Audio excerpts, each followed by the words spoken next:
Cooperative is a business owned by the people who use it. It offers people who have not very many resources an opportunity to pool those and conduct an economic activity that benefits them. It makes something happen that needs to happen, and it does it in a way that people feel really good about what they're doing. And I think cooperatives right now could be the best thing that could really happen to this country.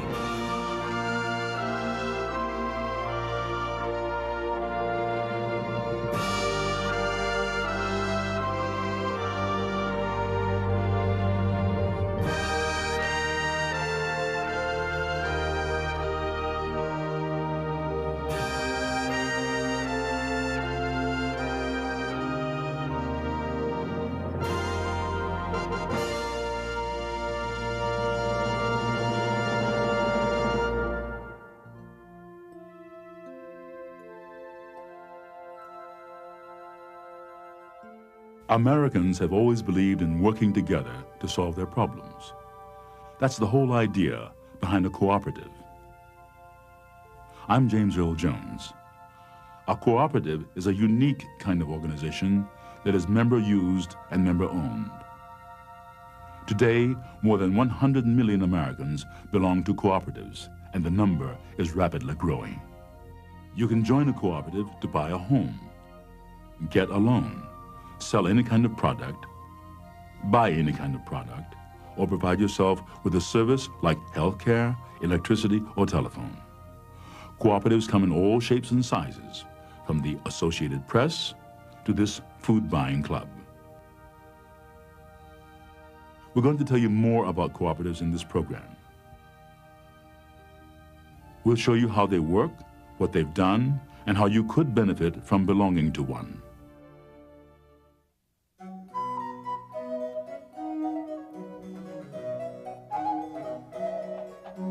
Our story begins in Philadelphia in 1752. There, Benjamin Franklin helped to found the country's first successful cooperative. Fire was a constant problem in colonial America. Franklin himself was a volunteer firefighter. He and other Philadelphians decided to put money in a pool to insure themselves in the event that their homes burned down. The idea was to share the cost and the risk of fire protection mutually. All persons inclined to subscribe to the articles of insurance of houses from fire in or near this city are desired to appear at the courthouse. This was the birth of the Mutual Insurance Company. Mutual companies were based on the ideas of self-help and mutual aid. Some of the largest insurers in the country began in this cooperative way. A group of farmers in Ohio tried the idea in 1926. They wanted to lower the cost of insuring their automobiles. Their risks were lower than city drivers, so they decided to form their own mutual insurance business.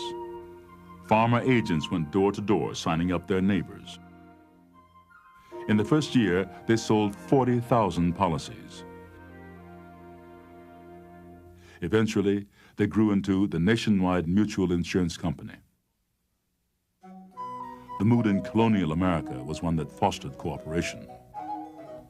Americans, Franklin informed the world, were assisted by the goodwill of their neighbors.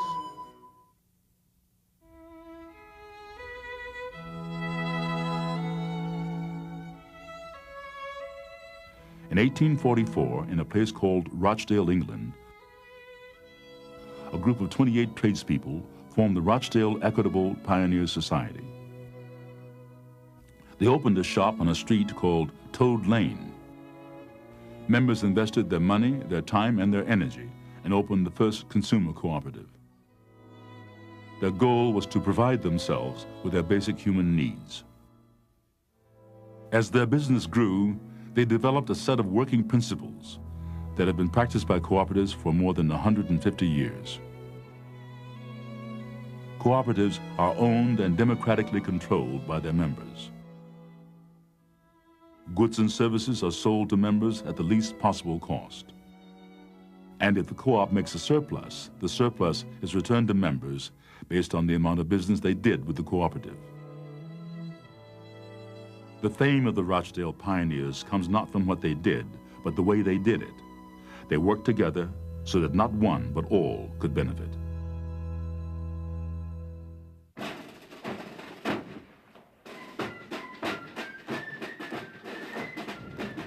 The need for a timely way to distribute news and information became evident during the War of 1812. Andrew Jackson fought the famous Battle of New Orleans, 2 weeks after a peace treaty had been signed in Paris. In the 1800s, news was sent from Europe to New York on transatlantic steamers. Back in those days, there was no transatlantic cable, and the only way to get news from Europe was to meet the steamships as they docked in New York.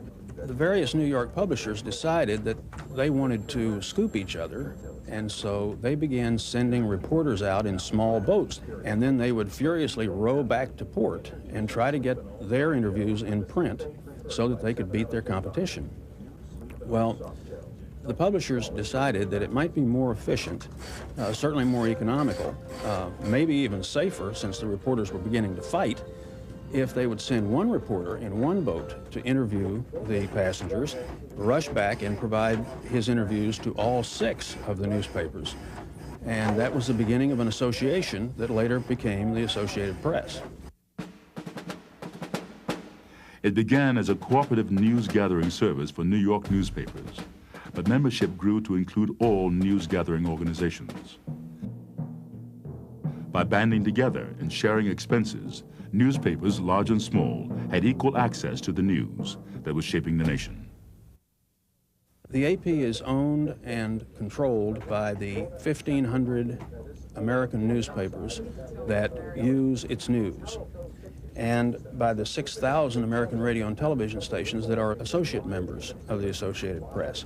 About 1 billion people each day read, hear, or see Associated Press news.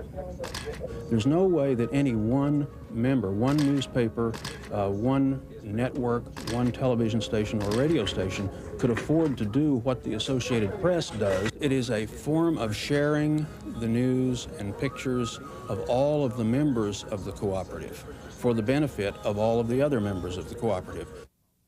In 1857, one of the founders of the Associated Press published a book about the Rochdale Pioneers, and the cooperative idea began to spread across America.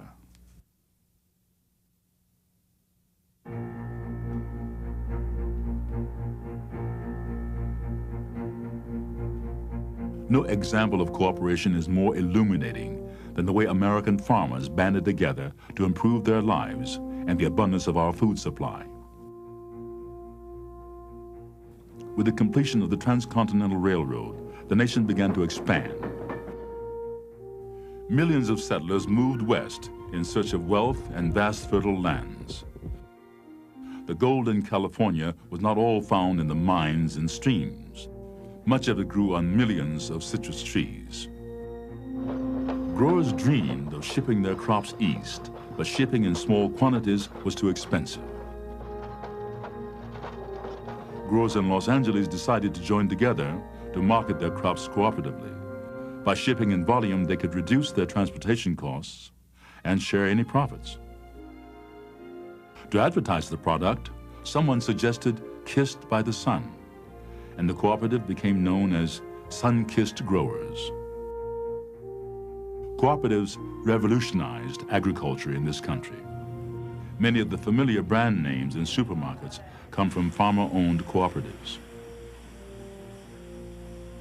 Though they function like large organizations, they are still jointly owned by their individual farmers, ranchers, and growers. Sun-Kissed, for example, is owned by 800 producers and packing houses in California and Arizona. The Pinkerton family is one of its member owners. When you think of cooperatives and agriculture, you have to think of America. And there's some fundamentals that typify what it is to be an American. One of those is the ability to come together and give strength to the little guy. The co-op brings small small ranchers, 10, 15, 20-acre people into a marketing group. It brings all of our product together. It grades it according to size, color, and then it markets it across the country and across the world, in fact. Early in the century, one of the problems farmers faced was credit. Negative conditions like drought and insects made bankers look at farming as a risky business. With a charter from Congress, farmers were able to start a nationwide financial cooperative, tailored to the specific needs of agriculture. In essence, the system allowed farmers to borrow money from themselves. Over the years, the Farm Credit System has lent billions of dollars to its farmer members. Because of their remote locations, farmers also formed cooperatives to provide themselves with critical supplies like feed, seed, petroleum, and fertilizer. Arnie Weisenbeck and his family belonged to a supply cooperative called Cenex. The philosophy of cooperatives is to supply something that's needed. And if there was a need in a small town, probably the hardware is pulled out, probably various other suppliers didn't feel there was an economic base in a small community. This is where the cooperatives come to play, and they supplied this for the smaller communities. Cenex began during the Great Depression, when rural people had difficulty getting petroleum products. Farmers in Minnesota joined small fuel co-ops to purchase gasoline and oil in bulk. Today, these small co-ops have grown into a $2 billion business that includes refineries, a pipeline network, and oil exploration teams. Cenex furnishes petroleum and other agricultural supplies to more than 300,000 farmers and rural people in 15 different states. What this really means is that Terry Weisenbeck can get fuel delivered to him in the field when he needs it. Chris Weisenbeck gets equipment for his dairy business and up-to-date agronomic information. And the Weisenbeck farm and family can stay in operation. These farmers that started cooperatives in the late 1800s and early 1900s were not wealthy farmers. They were not people that had a lot of money. They were working people, working the land. And from joining together in these economic activities in the form of cooperatives, they improved the well-being of themselves and their children to the point that today's American agriculture can be considered a prosperous business.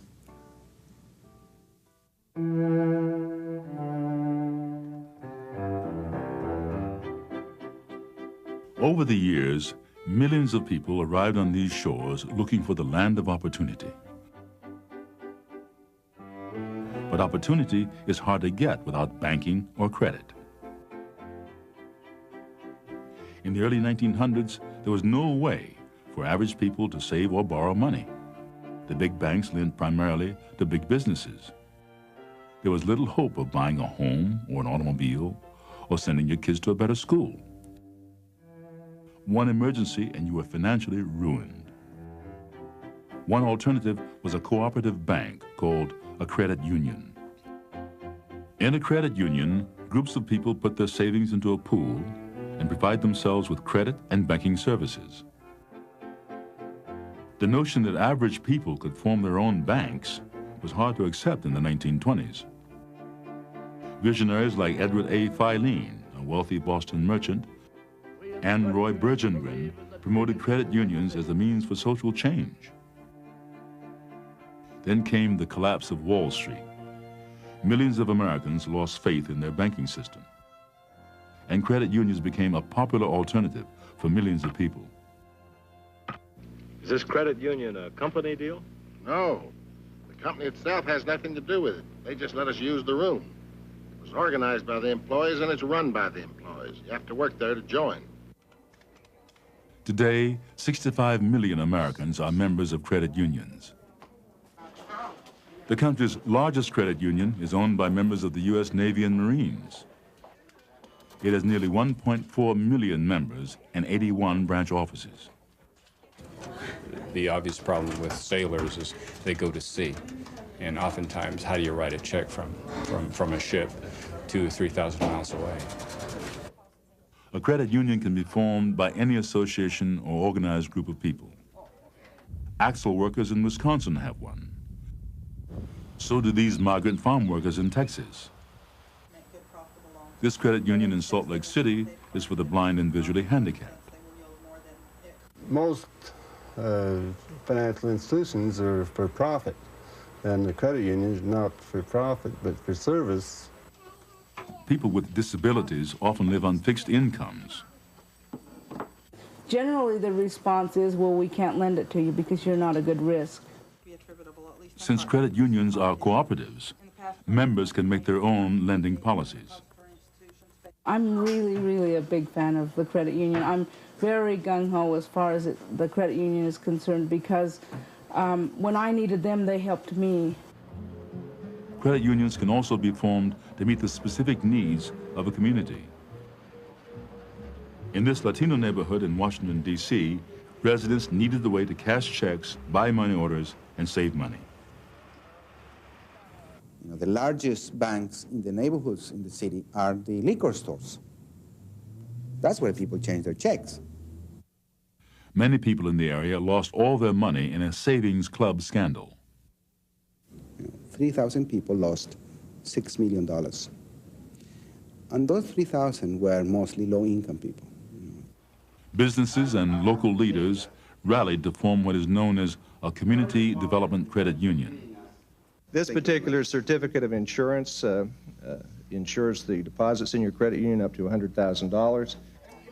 Any local business or resident can become a credit union member. This couple was one of the first to sign up. Right now, we don't have no saving account, nothing. So we are trying to save some money to open a business later on, or if they can help us to open a business. Credit union of this sort is for them the first step in mainstream. It's the first step of becoming a big part of the financial life of the country.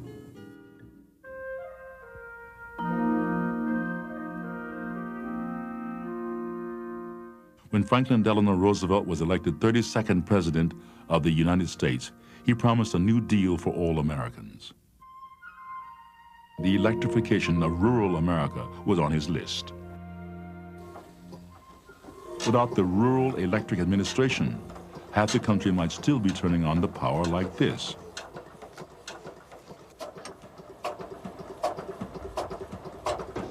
This diesel generator is a far cry from the electric service that most of us have come to expect. As you can see, it's a bother. It's a kind of a headache in a way. It's done a job, but it's expensive. But running power lines to the remote valley where Werner Glenn and his wife Wendy live would be even more expensive.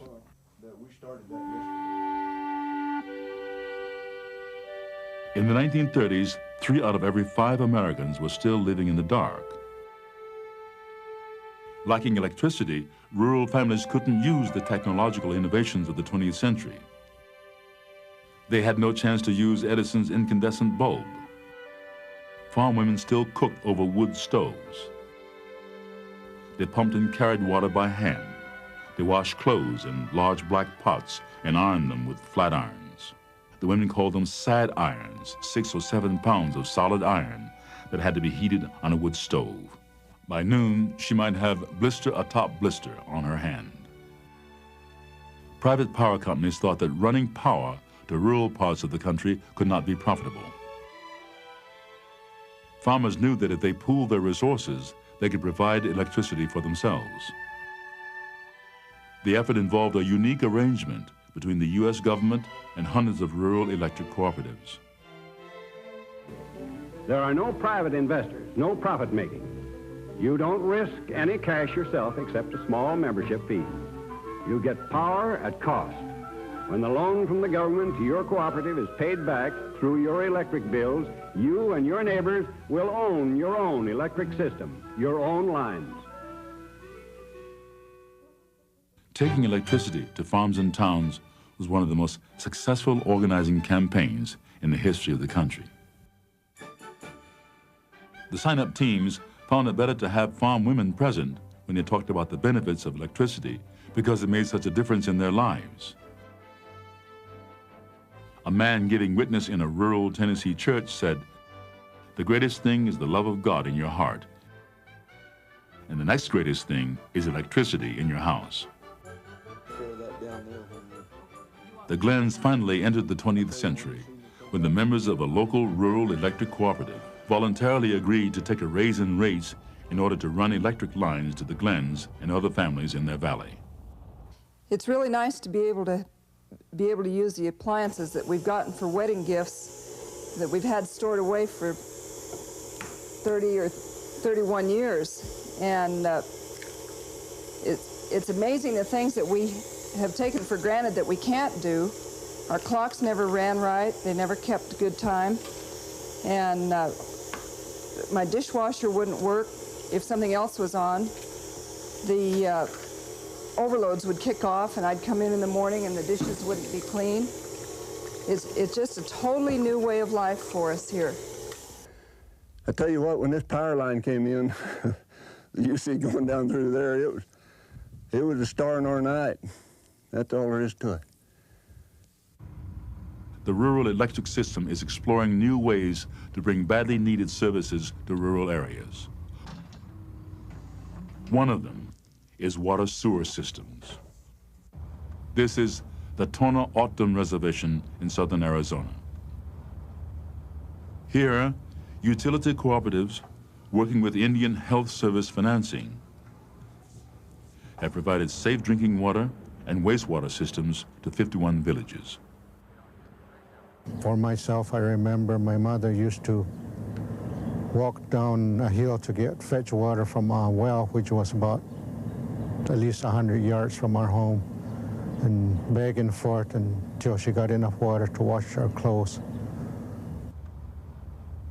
With improved electric and water utilities, the villages have now become eligible for HUD-financed housing and other community programs. We just went from house to house, signing up the customers just like folks did in the early days of the REA program. And since that time, the town of Sells here has quadrupled in size.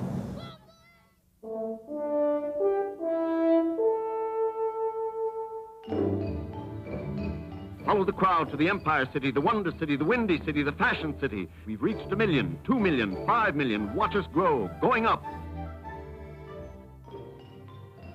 In the 1930s and 40s, large cities like New York experienced severe housing shortages. Property prices soared, and working-class people could not afford decent dwellings.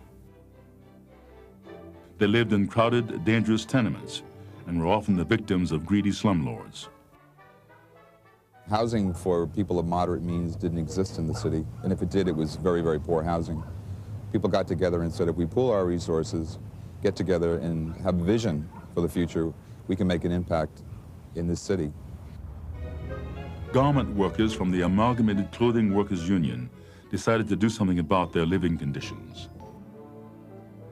They wanted decent homes for their children, ones they could own. Individually, they didn't have enough money to buy any kind of property. But when 350 prospective tenants pooled their money, they financed New York's first cooperative housing project for moderate income people. It was called Amalgamated Housing.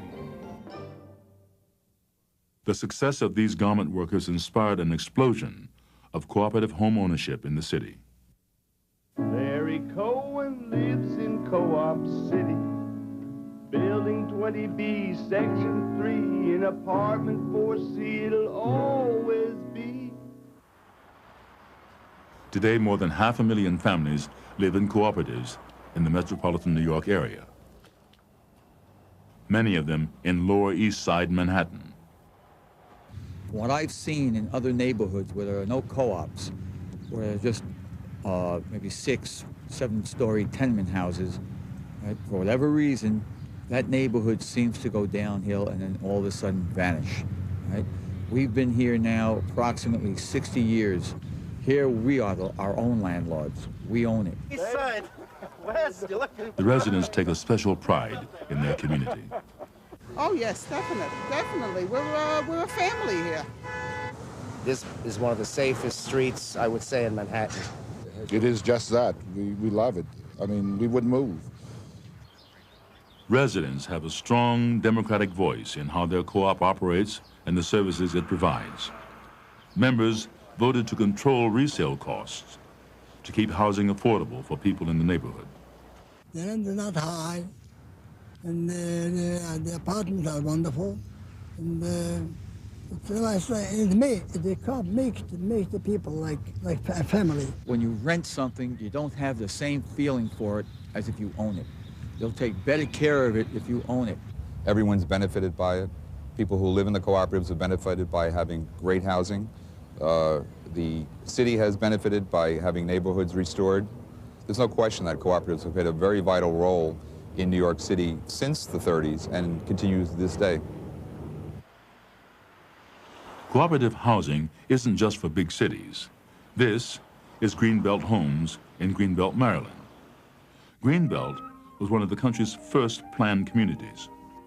It was built by the government in the 1930s as a completely self-contained city with schools, parks, even a shopping center. The federal government decided to get out of the housing business and decided to sell all the property they owned in Greenbelt. The people who lived in the 1,600 homes organized and decided that they would buy the homes and the adjacent land from the federal government, and negotiated with the federal government and took a 20-year mortgage and bought the homes and formed a cooperative and incorporated themselves. People who live in Greenbelt love Greenbelt. People that come here develop very deep roots. The main advantage of living here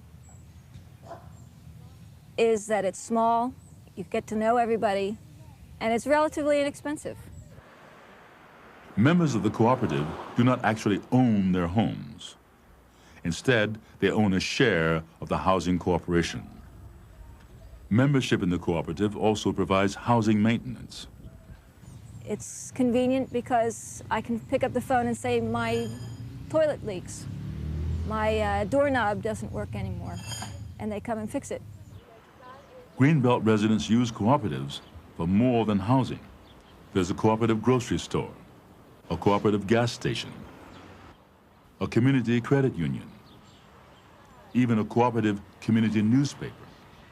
And this is the very heart of what makes Greenbelt such a successful community, that there's so many people working together to make their community better for all of us. Cooperative housing is common in most parts of the country. This project in Minnesota is for the elderly. I like living here very, very much. I can still live independently. If I have a problem, I know all I need to do is yell. Somebody is going to hear me. And that means an awful lot to me. Cooperative housing makes the American dream of home ownership a reality. So I moved in here 12 years ago, and you can't beat it. I wouldn't own anything else but a co-op.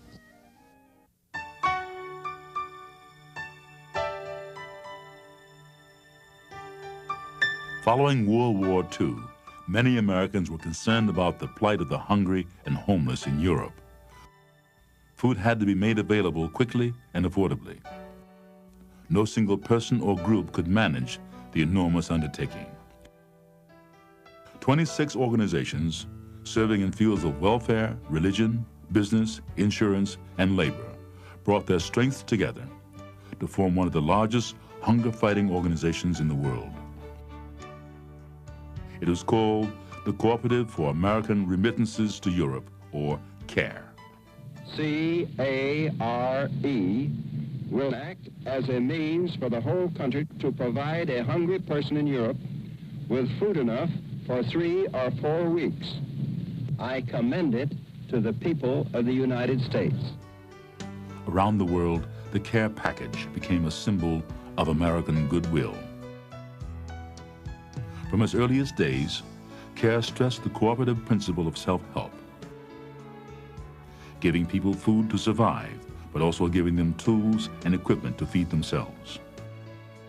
CARE has distributed more than $4 billion worth of food, medical supplies, self-help equipment, development materials, and so forth, so that it's now the largest non-profit, non-governmental, non-sectarian development organization in the world.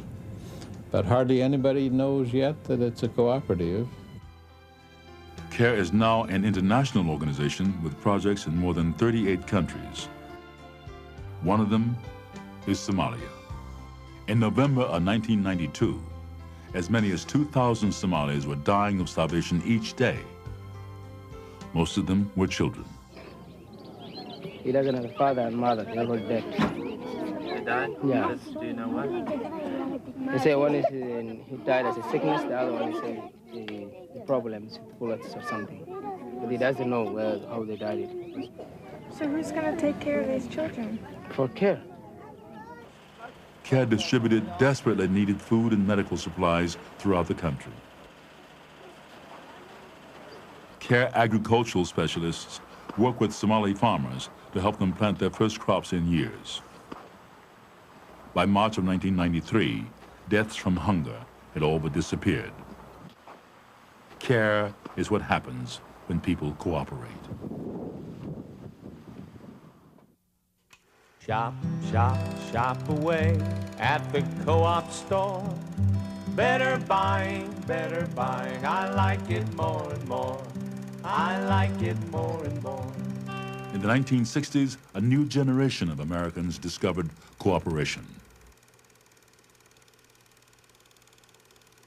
Co-op stores became an alternative source for low-cost organic foods and supplies. The idea seemed revolutionary at the time, but consumer-owned stores started in America many years before. Miners in Ohio and Minnesota needed some alternative to the inflated prices of company-owned stores.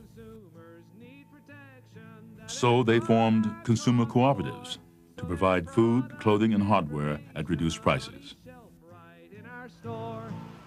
Today, consumer cooperatives are as common as the neighborhood grocery store. This one is in Atlanta, Georgia. The store grew out of the hippie revolution in the 60s and 70s, where people wanted more control of their lifestyle.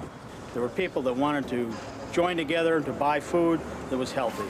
The problem was at the time there were a lot of community, corporate-owned grocery stores that were selling low-quality food at high prices. And Seven Onda was a group of people, many of them from diverse points of view, that wanted to band together and do the food the way it needs to be done, naturally and with whole foods.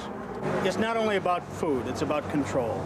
It's about the choices that are in the store, it's about the quality, the prices are included, but it's about control of what they've got to be able to buy. And Seven Onda offers the choice that people want.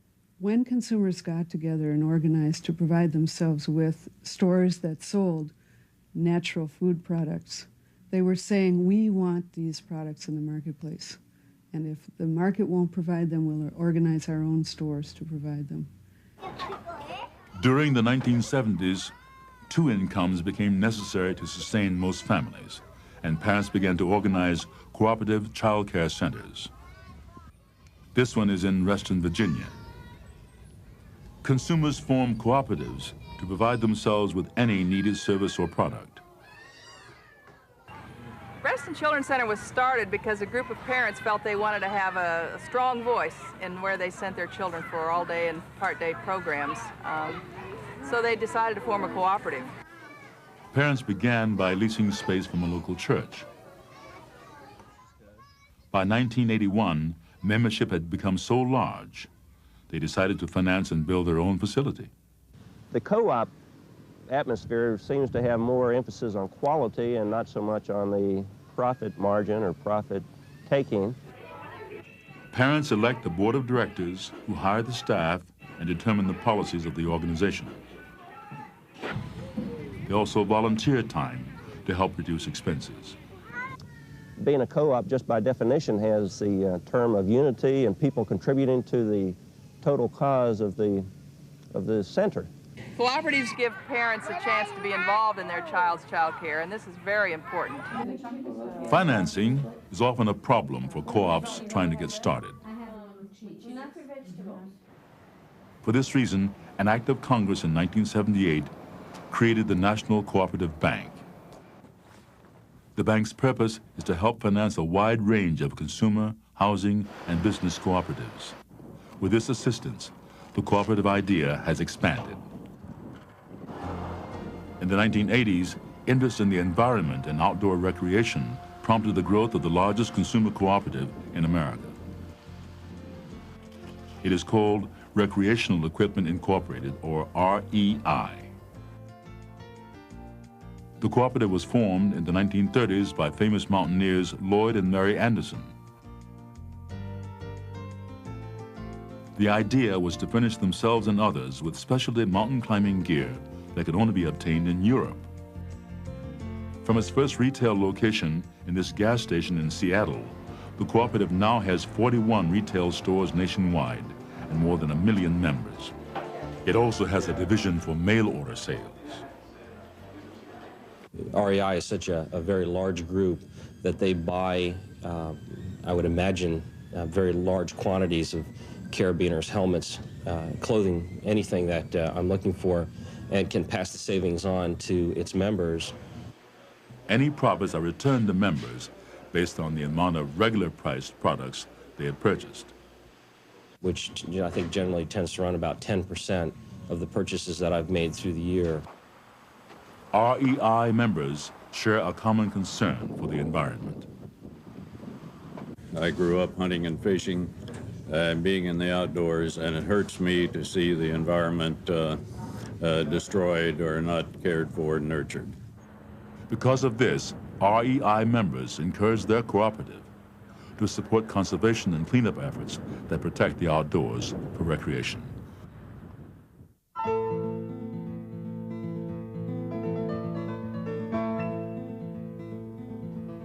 Healthcare reform is one of the most critical issues in the country today. Cooperatives have been reforming healthcare for decades. The first cooperative in the healthcare industry was organized by a group of farmers in Oklahoma who couldn't afford to pay doctor bills, and the doctors were claiming their land for non-payment of bills. Farmers were being forced off the land.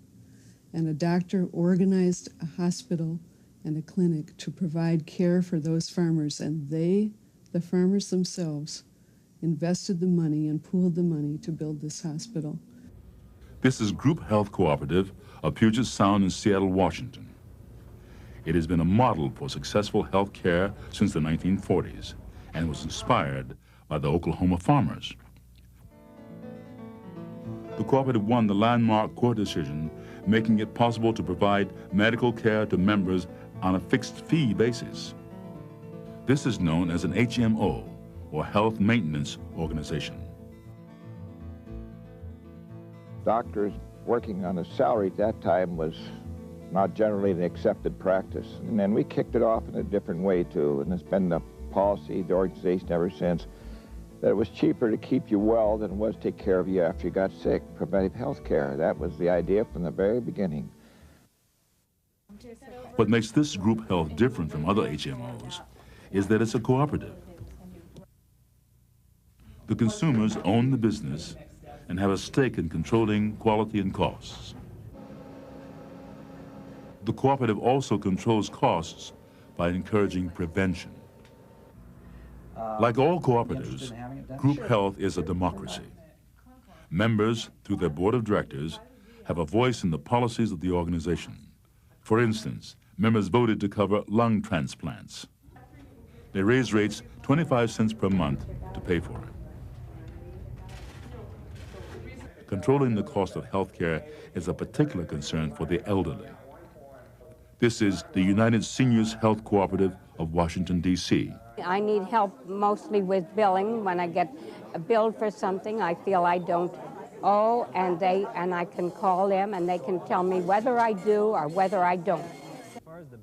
The cooperative uses specially designed computer programs to analyze gaps in members' Medicare coverage. Then, with the collective buying power of 8,000 members, It negotiates supplemental insurance plans. This cooperative has helped me considerably. With one phone call, I can get all the answers I need from this cooperative. In Denver, Colorado, businesses large and small formed a bargaining cooperative called the Alliance. It started in 1988 with 5 employers who signed the original Articles of Incorporation. Within 18 months, it had 1,000 employers, 100,000 employee lives, and had become the 4th largest managed care organization in the state of Colorado. The co-op bargains collectively on behalf of its members with local physicians and hospitals. There's not much difference between a group of farmers getting together to find a way to ship grain to the market than a group of employers getting together to buy health benefits. For more than 50 years, cooperatives have been an effective cure for health care.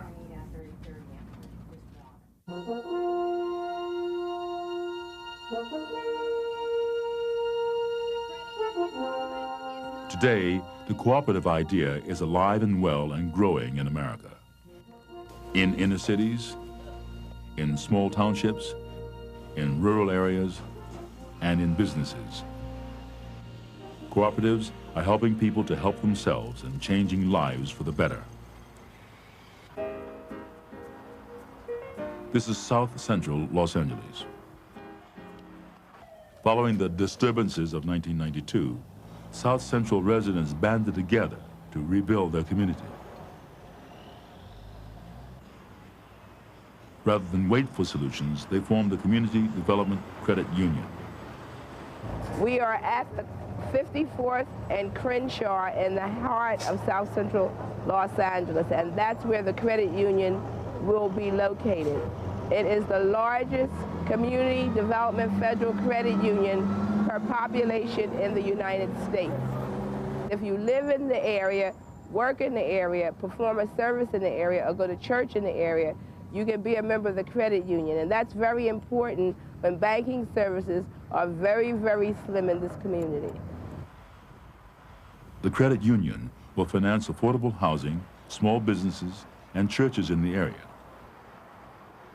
This credit union is a community development credit union, which means its purpose is to develop the community that it services. Only a few miles away, in the neighborhood of Aliso Pico, a small church uses cooperatives to create job opportunities for its people. I think the most creative thing that we've been able to put together is a thing called the Dolores Mission Women's Cooperative. It's a group of women here from the neighborhood who got together. They needed to find work, but they didn't have childcare. The cooperative is the mothers working together. In the beginning, the mothers don't pay nothing the money. They bring the food, one mother's cooking, and the other mothers keep the children, and the other mothers looking for jobs. Well, I think the most interesting thing we've got going now is the thing which is behind you. It's called Homeboy Industries. We've got 2 projects, Homeboy Bakery and Homeboy Tortillas. They are economic development projects which are working to train and employ young men and women of the community, gang-impacted youth. You know what I mean? If you don't have a job, where are you going to be? Outside, selling drugs, somehow to get money. So this is a good start for a lot of us. I guess the whole idea is for us to come up so the next one could come up and keep going, so all of us just, you know, we all have a chance in life. I think a cooperative or some kind of a structure where people have a real say in not only what they're doing, but the way we go about doing it is, I think, something which is going to make sense, which provides community-based economic development, and I think is really faithful to what I, as a priest, and to what I think church-motivated and church movement people want to be doing. The lack of decent, affordable housing has destabilized many inner-city communities. In Washington, D.C., cooperative housing is a solution. We have a law here that says that you can't sell a building until you offer it to the tenants first. And what you see here today are a group of people who worked very, very hard a number of years ago. They cooperated in the best possible way, and they bought this building. A cooperative method of home ownership is one of the most exciting, easiest ways, really, for a person who's never been able to buy a home before to become a homeowner. If you have people who are not as strong as others as far as their credit is concerned, the strength of the group carries them through. In another D.C. neighborhood, tenants got together to form a food buying cooperative to purchase food at bulk discounts. The members are also the volunteers. They not only buy the food, they break the food down, they decide how much money they're going to spend, and also distribute the food in the evening. So it is a cooperative effort. Many communities lack access to basic health care services. Residents of East Boston, Massachusetts, joined together to create a community health care center. There were so many houses and so many people. We were just really overwhelmed by the need for services and the limitations of what we had to provide it. Working with the City of Boston and health agencies, residents were able to create a comprehensive health care facility. This nonprofit center is owned and controlled by the people who use it. It makes medical care easily available to a neighborhood of 33,000 people. Welcome to Davis, California, often called the city of cooperatives. Here, consumer cooperatives create employment and small businesses. There are more than 26 cooperatives in the city. Everything from housing co-ops to child care centers. The Davis Food Co-op is the only supermarket in the downtown area. There used to be a Safeway here. The Safeway decided to close down, and Central Davis at that point had no grocery store, and it was an ideal place for us to move in. We have about 4,000 members now. They realize that they are owners of the co-op, and they want to patronize it because of that. I've been a co-op member since back in 1979, I think, and when it was quite a small store. And now it's a much bigger store, but I still feel like it's my store, that when I come in, I'm part of what makes it all happen. Cooperatives thrive in Davis because they meet local needs. Well, first of all, cooperatives are not going to pick up and leave the community because business turns down. So you have, I think, stable places which are affordable for people to live. So that the food cooperative, for example, that started in my living room, now is among the largest employers in the city of Davis, and it's a good employer. It provides child care services and other kinds of things employees want. So how did that come about? Not through a loan, not really through government capitalization, but through many people putting small amounts of dollars together and then working hard to grow the business over the last 20 years. In the fields and towns of the rural South, the Federation of Southern Cooperatives helps African-American farmers hold on to a vanishing way of life. Right now, in my area here in Worth County, I can count maybe 3 or 4 black farmers in Worth County, whole Worth County. And they holding on by 3, just like me, holding on. These men mortgaged their land when their crops failed and lost a farm that had been in the family for generations. It's rough, bad feeling, trouble feeling. You don't know where you're gonna go, what you're gonna do. I mean, if you ain't got no income and can't find a job, which I've been looking for, I mean, it's rough. With cooperatives, we think is a way to reverse that. And in many cases, we've saved a lot of land and farmers in rural communities by telling small landowners, you don't need to mortgage your land for a tractor. You can buy it, you know, and use it through your cooperative. 5 black farmers can come together as a cooperative unit and buy a tractor or truck and not having to mortgage their individual land. They can use it and use it collectively and market the produce, take it to market. 25 or 30 people get together as a co-op. We can buy and sell at a good market price. That's what I like about a co-op. Employee ownership is another growing form of cooperation. This is Weirton Steel in Weirton, West Virginia. Weirton has been a company town for generations. So when the mill threatened to close down, more than steel was at stake. The parent company felt that the operation could not make a profit, so it decided to downsize to a finishing company. Consequently, that meant reducing their workforce from 12,500 down to 1,500. It was either the employees buy the mill or not have a job. Exactly what it came down to. The mill was offered to its 8,000 employees for $370 million.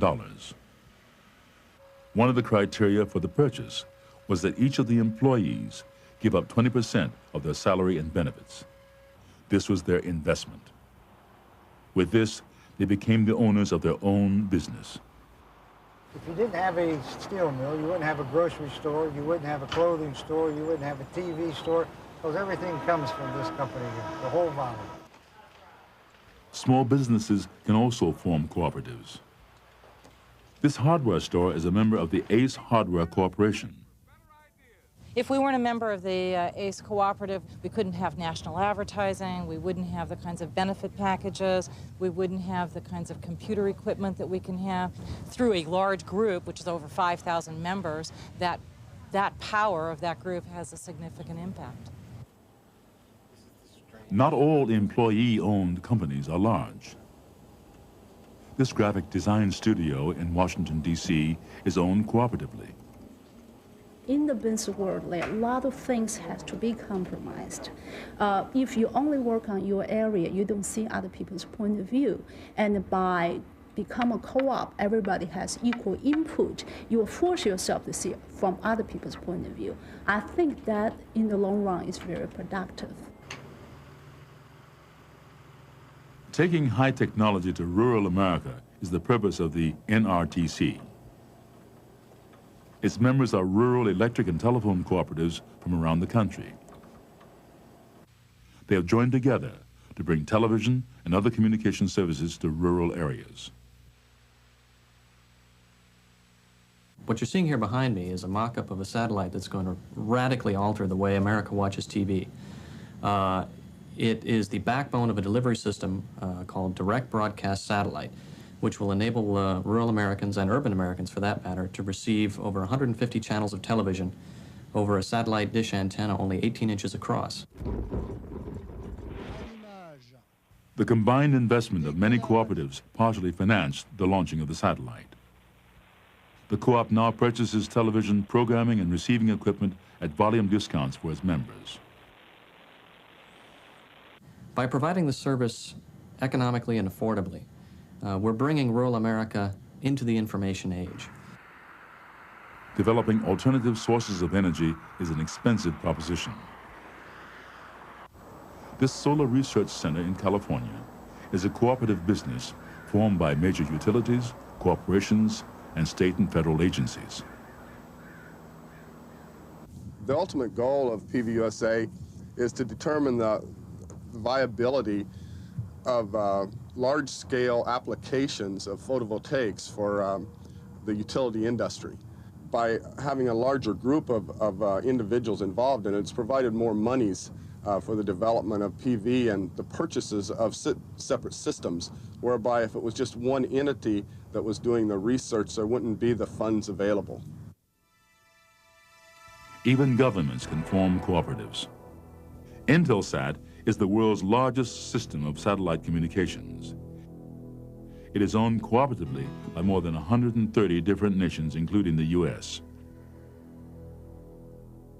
In 1969, the cooperative made it possible to broadcast the first lunar landing to 500 million spectators around the world.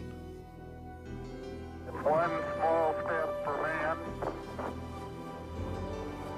one giant leap for mankind. As members of Intelsat, small countries like Ghana or the Philippines have access to the same technology as large countries. And this technology makes global communications a reality. So when we say the sky is the limit with cooperation, It's no exaggeration. For more than 200 years, cooperatives have been a vital part of America. They bring us news and information, an abundant supply of food, mutual insurance and credit unions, utilities, and consumer-owned businesses. They are a way to own a home, a way to show we care, and a way to help ourselves, our neighbors, and our communities. In cooperatives, men and women have in their hands the tools to fashion their own destiny.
For more information on cooperatives or how to obtain a copy of this video, send a stamped, self-addressed, legal-size envelope to the National Cooperative Center, 1401 New York Avenue Northwest, Suite 1100, Washington, D.C. 20005.